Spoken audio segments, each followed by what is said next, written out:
Hello दोस्तों, आपके सामने सोनीवे क्लासेस से सामाजिक विज्ञान एनसीईआरटी की 8th क्लास की बुक इतिहास हम आज पढ़ाने जा रहे हैं। उसका तीसरा पार्ट। सबसे पहले एक बात मैं बताना चाहूँगा कि आप ये मुख्य पॉइंट सार है वो एक आरपीएससी सेलेक्टेड व्यक्ति से सुन रहे हैं, इसलिए आप निश्चिंत रहें कि किसी भी प्रकार की कोई आपके समस्या आएगी, मैं गारंटी देता हूँ आपको कि निश्चित रूप से इसमें से प्रश्न आएंगे। तो अब मैं शुरू करता हूँ।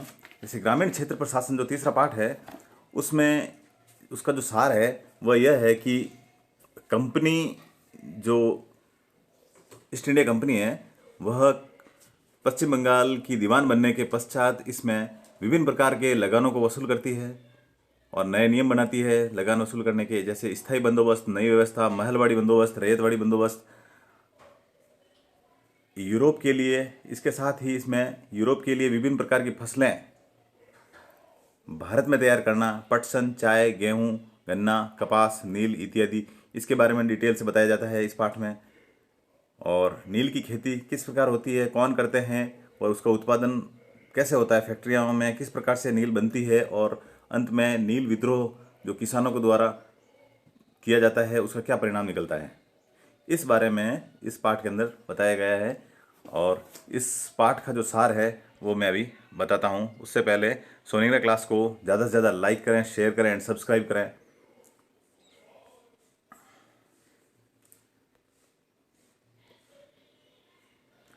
तीसरा अध्याय, ग्रामीण क्षेत्र पर शासन चलाना। पहला प्रश्न देखेंगे हम, बंगाल में किस सन में भीषण अकाल पड़ा था जिसमें लगभग 1 करोड़ लोगों की मौत हो गई थी, वह लगभग 1/3 आबादी समाप्त हो गई थी। तो ये देखिए आप, इंपॉर्टेंट प्रश्न है। 1770 का बंगाल का अकाल। दूसरा प्रश्न देखिए, ये मोस्ट इंपॉर्टेंट है। जो मैंने जैसे येलो कलर कर रखा है वो मोस्ट इंपॉर्टेंट क्वेश्चन है, आप इसको देखिए। चार्ल्स कॉर्नवालिस जो गवर्नर जनरल था के द्वारा 1793 ईस्वी में लगान वसूल करने का कौन सा कानून लागू किया गया? तो इसका उत्तर है स्थायी बंदोबस्त। तीसरा प्रश्न हम देखेंगे, कंपनी द्वारा राजाओं और जमींदारों से लगान के रूप में वसूल की जाने वाली राशि स्थायी रूप से तय कर दी गई थी, इस व्यवस्था को क्या कहते थे? स्थायी बंदोबस्त कहते थे। चौथा प्रश्न हम पढ़ेंगे, लगान वसूल करने की एक नई व्यवस्था महलवाड़ी बंदोबस्त को 1822 में किस अंग्रेज ने लागू किया था? यह प्रश्न मोस्ट इंपॉर्टेंट है, होल्ट मैकेंजी। उसका नाम क्या है? Holt Mackenzie. महाल किसे कहा जाता है? यह भी मोस्ट इंपॉर्टेंट प्रश्न है। ग्राम समूह को, आप देखना आरपीएससी के जितने भी पेपर हैं उनमें से कुछ प्रश्न आप कितने भी किताबें पढ़ लेते हैं उसके बावजूद भी कुछ अलग हटके होते हैं, कुछ अजीब टाइप के होते हैं, वो इस तरह के प्रश्न होते हैं। जैसे महल किसे कहा गया है, आगे 1-2 क्वेश्चन और आएंगे, मैं बताऊंगा आपको। वो इन्हीं पर अपना सिलेक्शन डिपेंड करता है, ठीक है ना। तो किसे कहते हैं? ग्राम समूह को।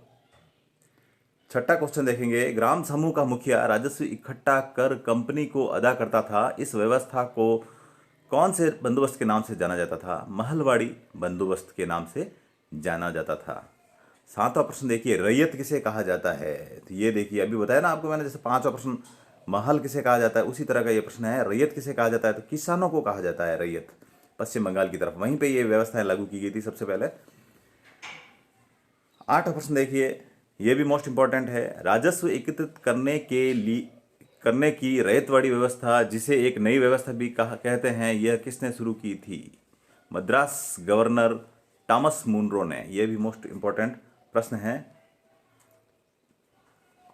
9वां क्वेश्चन देखिए, अंग्रेज देश के विभिन्न भागों में किस फसल के लिए किसानों को मजबूर करते रहे?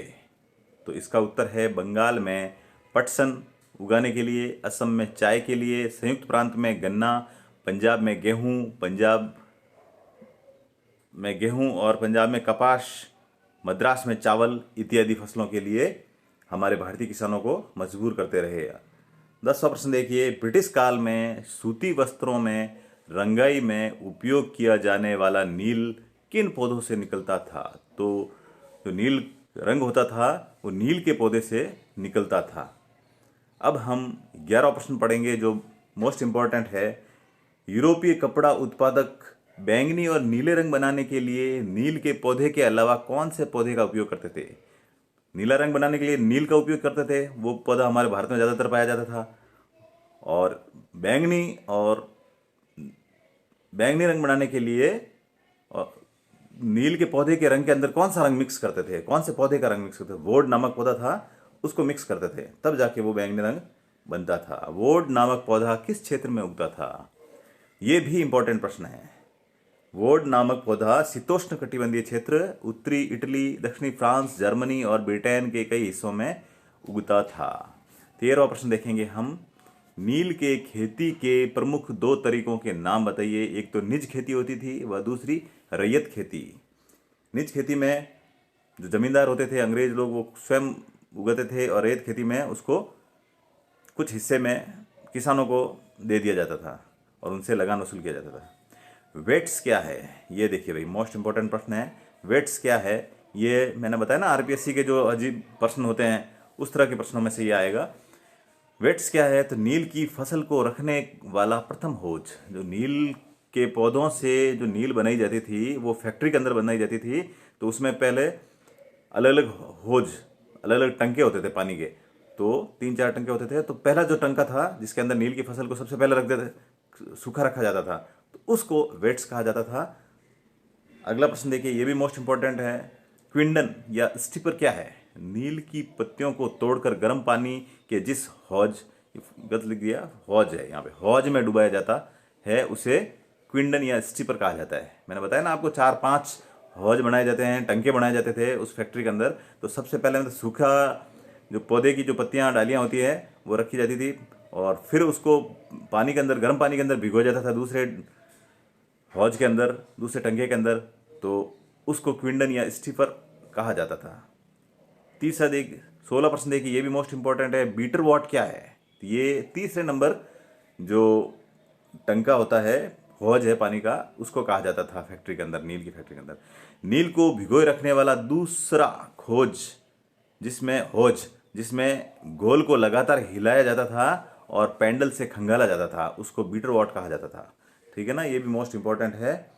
17वां प्रश्न देखिए, निस्तारण कुंड क्या है? ये लास्ट वाला हौज, जिसमें नील की लुगदी को जिस कुंड में रखा जाता था, जब प्रथम और द्वितीय हौज में वो जो सड़ जाता था पूरा पत्ता नील का, और ब्लास्ट में निथर कर नीचे बैठ जाती थी वो गाद बनकर, लुगदी बनकर, तो उस लुगदी को निकाल कर लास्ट हौज में रखा जाता था, उसे क्या कहते थे? निस्तारण कुंड कहते थे। 18वां प्रश्न देखिए, बंगाल के हजारों किसानों ने नील विद्रोह कब किया? ये मोस्ट इंपॉर्टेंट प्रश्न है। 1859 ईस्वी में बंगाल का नील विद्रोह हुआ था। ठीक है ना। और सबसे वेरी वेरी मोस्ट इंपॉर्टेंट प्रश्न बताऊं मैं आपको, ये गुमस्ता किसे कहते हैं? गुमास्ता किसे कहते हैं? ये देखिए भाई, बागान मालिकों की तरफ से नील की लगान वसूली करने वाला एजेंट, जो अंग्रेज लोग जिस एजेंट को नियुक्त करते थे नील किसानों से लगान वसूल करने के लिए, नील उगाने वाले जो किसान थे उनसे जो लगान वसूल करता था अंग्रेजों का एजेंट, उसे हम गुमास्ता कहते हैं।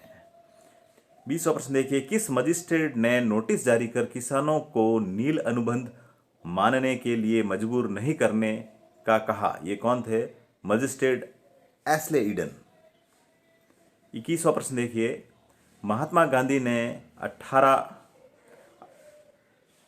1817 में नील बागान मालिकों के खिलाफ आंदोलन छेड़ा, उसका क्या नाम था? चंपारण किसान आंदोलन।